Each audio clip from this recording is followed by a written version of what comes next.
जय जगन्नाथ बंधु माने रेडियो किंग तरफ मो मधुमिता आपण समस्त स्वागत जनाऊँ। हेलो श्रोता बंधु कार्यक्रम आउ गोटे सोपान जोटा खेल आस बुली जा रेडियो मेला से आज चलतु आम कथा हवा आमर मैडम संध्याराणी रथ जोड़ी होती आम सहित चलतु स्वागत करवा। मैडम जय जगन्नाथ नमस्कार। जय जगन्नाथ आपन को प्रथम मोर बहुत धन्यवाद। मोर श्रोता बंधु मान मोर सब बंधु मान को बहुत प्रणाम जनाऊँगी। ए प्रयास आपनकर बहुत बढ़िया प्रयास बहुत भल लगुच। हाँ जारी रखंतु मैडम बहुत बहुत धन्यवाद। प्रकृत में आपन आशीर्वाद ही आमको सब आगे नौ मो प्रथम जानापी चाहिए आप रेडियो शुणती कि आप रेडियो को भल पाती?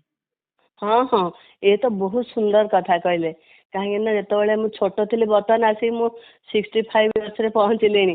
पिलादिन केवल आमर रेडियो शुणवार ही बहुत आग्रह थिला। छोट थिला बेले मु शिशु संसार किशोर चक्र नारी महल ए सब बहुत शुणुली बहुत भल पाऊली। प्रति रविवार दिन आमर वीणा आपा आलोक भाई आसिक शिशु संसार कहती मुझे स्कूल रे पाठ पढ़ुली मत बहुत सुंदर लगे शुणापी। मु सब रविवार है माने मु निश्चित भाव शिशु संसार शुणुली। बयस्क हली किशोर चक्र शुणिली तापर आहरी बड़ है नारी महल शुणिली। ये सब बहुत सुंदर भल लगे कहीं आम से रेडियो रू ही सब जिनस शुणी पार्थुलु बुझी पार्थुलु। आमर न्यूज भी बहुत बढ़िया दिल्ली रू आसुला। जतिन दास बढ़िया न्यूज कहती से टाइम टाक आम अपेक्षा करके शुणुलु।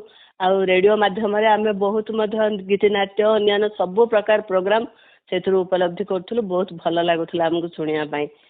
एटा पूरा बढ़िया ठीक कथा कहले जे रेडियो प्रकृत में किछि वर्ष आगरु समस्त मनोरंजन सब न्यूज जहाँ कहले कि जहाँ किछि खबर पाउतले से सबुर गोटे माध्यम केवल रेडियो ही थिला। ए कथा बहुत वर्ष बहुत बढ़िया कथा। मैडम आप रेडियो को भल पाचंदी। आजकल तो एफएम रेडियो तो चारिआडे बाजुची जेतेबेले कि गाड़ी रे आपण जाउचंती कि घरे बसचंती तो एफएम रेडियो रो मध्ये आनंद निश्चय नथुय हम भाबुची। हां मैडम हां मैडम आपणक पई गोटे खुशी खबर जे आपण रेडियो मेला को जाइचंती कि केबे? नाही बर्तमान सुधा जाई पानी से सुजोग मिलिनी।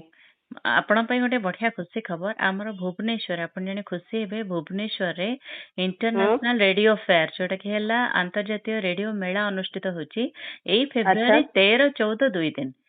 एटा पाई आपणकर एंट्री फी किछि नाही।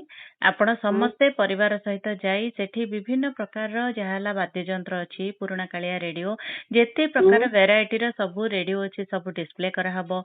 सेठी रेडियो रे केमती रिकॉर्डिंग करा जाय कोन से सब मध्ये अछि। आउरी मध्ये मैडम सेठी बहुत प्रकार जेमतिला प्रतियोगिता गुडाक करा होची सांस्कृतिक कार्यक्रम करा होची मनोरंजन रो बहुत किछि आयोजन सेठी करा जायछि जहा कि आपन को बहुत एंटरटेन कर परिबो। आ बहुत बढ़िया जिंस एते सुंदर जिंस पुणी पिला दिन को फेरी जीवा को इच्छा होची। ठीक ठीक अतीत को बहुत बढ़िया प्रयास रखितंती। सहित सबठु बढ़िया कथा एटा हला जे एटा जेहेतु गोटे आंतरजातिक इवेंट सेठी आपन विश्वर कोण अनुकोण रो विभिन्न प्रकार रेडियो विभिन्न प्रकार वाद्य यंत्र विभिन्न प्रकार इंस्ट्रूमेंट जहाँ की पुराना आपण जहाँ देखी थे आजिकल देखिया को पाऊ ना कि किछिटा देखि भी पारि नाहंती से सब सेठी बहुत बढ़िया लगुची। आपण कथा सुनी बहुत खुशी लागिला। काई निश्चय आमे योगदान करिवो काहे मु सपरिवार जीवी मते तो बहुत इच्छा रेडियो मोर बहुत फेवरेट। आपण मैडम सेटा को निश्चय संतो आउरी गोटे जिंस कोन आपनकर जति धरंतु घरे किछि पुराना रेडियो की म्यूजिक सिस्टम किछि खराब हे कि अछि जाके आपण रिपेयर करया पे चाहउचंती तो सेठी असले सेठी मध्ये फ्री रिपेयरिंग सिस्टम भी अछि। ओ बहुत बढ़िया जिंस एते सुंदर सुजोग को केबे भी हाथ छडा करिवनी।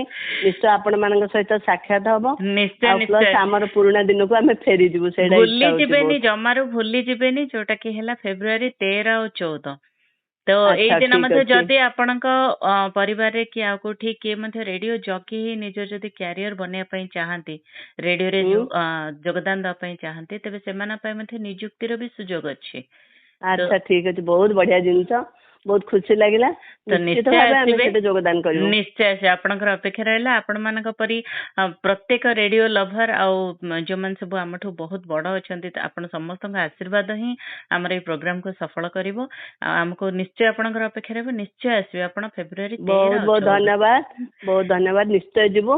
जय जगन्नाथ मैडम थैंक यू। जय जगन्नाथ नमस्कार नमस्कार नमस्कार। आ आम तरफ समस्त को बहुत बहुत प्रणाम जड़े देवे कहीं एते सुंदर प्रयास से माने करचंदी ବହୁତ ଖୁସି ବି ଆପଣଙ୍କ ଲାଗୁଛି। ଆଶୀର୍ବାଦ ସବୁବେଳେ ଆମ ଉପରେ ଏମିତି ରଖିଥିବେ, ଭଲ ନିଶ୍ଚୟ, ପାଇବା ନିଶ୍ଚୟ। ରଖିଥିବେ, ଆଉ ସେଦିନ ଦେଖା ହବ।